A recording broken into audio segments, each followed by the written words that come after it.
এখন যে ব্যাপারটা আমি সত্যিকার অর্থে উদ্বেগ প্রকাশ করছি সেটা হচ্ছে যে বর্তমানে 266 জন সাংবাদিকের বিরুদ্ধে হত্যা অথবা ভায়োলেন্ট কোনো ক্রাইমের মামলা চলছে। এটা কিভাবে সম্ভব? ডিজিটাল আইনেও 200-র মতন বোধহয় বা কিছু বেশি সাংবাদিক হয়েছিল, 266 সাংবাদিক আজকে খুনের মামলা অথবা ভায়োলেন্ট ক্রাইমের আসামি। এটা আমি সাংবাদিকতা এবং আপনাদের সবাইকে বলছি, এটা আমাদের অসম্মানের কারণ। এটার অর্থ এই নয় যে কেউ কোনো দোষ করেনি। দোষ করে থাকলে তাকে সঠিকভাবে মামলা করে তাকে শাস্তি দেন, এবং তার সাংবাদিকতাতে আমরা কোনোভাবেই তার পাশে দাঁড়াবো না যদি সে সত্যিকারের অর্থে সমাজের বিরুদ্ধে বা এই অগাস্ট জুলাইয়ের আন্দোলনের বিরুদ্ধে তার অবস্থান ওরকম থাকে।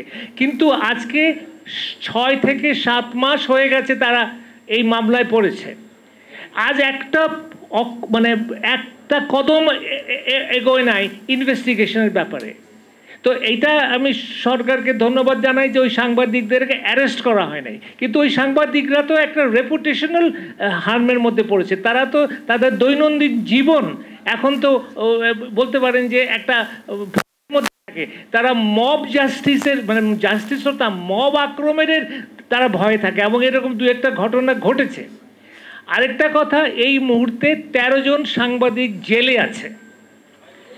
আমি আবার বলি যে তারা যদি অপরাধ করে থাকেন অবশ্যই তাদের বিচার হওয়া উচিত, কিন্তু আজকে 8 মাস 7 মাস ধরে তারা জেলে, কোনো বেইল তারা পাচ্ছেন না, তাদের কোনো আইনি প্রক্রিয়া চলছে না, তাদের বিচার হচ্ছে না। তাহলে এইটা কি চলতে থাকবে? এবং এখন যে মামলার যে প্রবণতা, আপনি 100 জন 50 জন 20 জনের বিরুদ্ধে মামলা, তার মধ্যে একটা সাংবাদিকের নাম ঢুকাই দিল। আমি অনুরোধ করতে চাই সরকারকে, সরকার বিশেষ করে আইন উপদেষ্টা বলেন, আমাদের কিছু করার নাই, জনগণের অধিকার আছে তাদের মামলা করার অধিকার, আমি মেনে নিলাম মামলা করার অধিকার, বাট কোনো আইনের যদি অপপ্রয়োগ হয়, কোনো আইনের যদি মিসইউজ হয়, তাহলে কি সরকার কিছু করবে না? সেখানে আমার বড় প্রশ্ন, এবং আমার কংক্রিট প্রস্তাব হচ্ছে যে সরকারের হয়তো অনেক ব্যস্ততার জন্য 260 সাংবাদিকের কেস তারা হয়তো দেখতে পাচ্ছে না, বাট তারা র্যান্ডামলি 10-15টা কেস দেখুক না, যেখানে 20-25 জন সাংবাদিকের মধ্যে 20-25 জন আপনার অভিযুক্তের মধ্যে 1-2 সাংবাদিকও আছে, দেখুক না সরকার। এবং তারা যদি 1টা 2টা 5টা দৃষ্টান্ত পায় যে সাংবাদিকদের যে মামলাটা মিথ্যা মামলা, তারা কেন একটা পদক্ষেপ নেবে না? বারবার বলা যে আমাদের কিছু করণীয় নাই, আমাদের কিছু করণীয় নাই, আমি মনে করি এটা যারা এই মামলা দিয়ে সাংবাদিকদেরকে হেনস্থ করছে তাদেরকে আরো বলিষ্ঠ করা হয়। আমি এটার খুব তীব্র নিন্দা জানাচ্ছি। আমি দাবি করছি যে সরকার সাংবাদিকদের পাশে দাঁড়াক।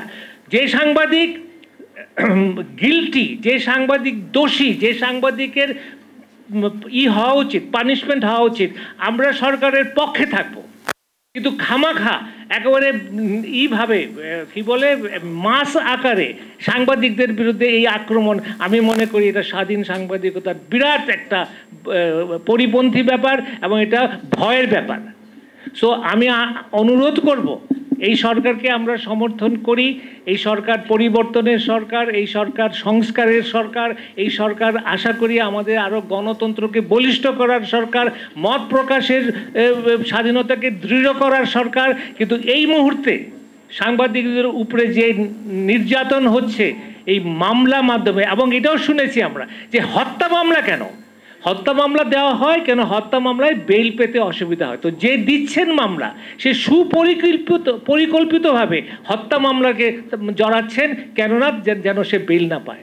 তো এইগুলো তো আমাদের কাছে একদম প্রতীয়মান, সরকারের কাছে কি প্রতীয়মান হবে না? আমার অনুরোধ আবার যে সরকারকে অনুরোধ করছি, আইন উপদেষ্টা, হোম স্বরাষ্ট্র উপদেষ্টা এবং অন্যান্য যারা এর মধ্যে আছেন তাদেরকে উদ্যোগী হয়ে তারা যেন একটা দৃষ্টান্ত স্থাপন করে। এখানে বলতে আমি বাধ্য হচ্ছি যে শুধু আমাদেরই কি এটা করছে না, মনক্ষুণ্ণ করছে না, বিশ্বে বাংলাদেশের কিন্তু একটা ভাবমূর্তি নষ্ট হচ্ছে। যদিও আমরা ছয় স্টেপ বেড়েছি, এটা আনন্দের ব্যাপার, এবং বিশেষ করে ভারত পাকিস্তান থেকে আমরা এগিয়ে আছি, এটা আরও আনন্দের ব্যাপার। কিন্তু আমরা কিন্তু যেটা নাহিদ ইসলাম বলেছেন যে আমরা কিন্তু তলানিতেই আছি।